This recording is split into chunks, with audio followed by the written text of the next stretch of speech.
Click করুন অ্যাপের bell আইকনে আর সাবস্ক্রাইব করুন এবিপি আনন্দ। সব সময় থাকুন খবরে। সিবিআই এর পর এবার গরু পাচার কাণ্ডে তদন্ত শুরু করেছে এনফোর্সমেন্ট ডিরেক্টরেট। সূত্রের খবর, গরু পাচারের টাকা কোথায়, কার হাতে, কিভাবে পৌঁছতো তা খতিয়ে দেখবে ইডি। অন্যদিকে সিবিআই সূত্রের খবর, এই ঘটনায় ধৃত বিএসএফ কমান্ড্যান্ট সতীশ কুমারের সিনিয়র অফিসারদের ভূমিকাও খতিয়ে দেখা হবে।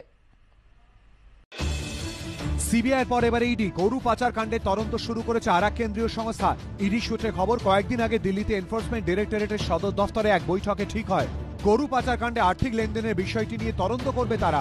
অর্থাৎ কোথা থেকে কোথায়, কার হাতে, কিভাবে পৌঁছতো গরু পাচারের টাকা, কোন কোন প্রভাবশালীর হাতে সেই টাকা গিয়েছে তা খতিয়ে দেখবে ইডি। সূত্রের খবর, খুব শীঘ্রই এফআইআর দায়ের করে তদন্তভার হাতে নেবে ইডি। সীমান্তে কিভাবে গরু পাচার হতো, কারা কারা জড়িত ছিল, এ নিয়ে ইতিমধ্যেই তদন্ত করছে সিবিআই। এনফোর্সমেন্ট ডিরেক্টরেট সূত্রের দাবি, এই মামলায় সিবিআই এর সঙ্গে সমন্বয় রেখে তথ্য সংগ্রহের কাজ শুরু করে দিয়েছে তারা। গরু পাচার কাণ্ডে ইতিমধ্যে এনামুল হক নামে এক ব্যবসায়ী ও সতীশ কুমার নামে এক বিএসএফ কমান্ড্যান্টকে গ্রেফতার করেছে সিবিআই। কেন্দ্রীয় গোয়েন্দা সংস্থা সূত্রে দাবি, সতীশ কুমারের সিনিয়র অফিসারদের ভূমিকাও খতিয়ে দেখা হবে।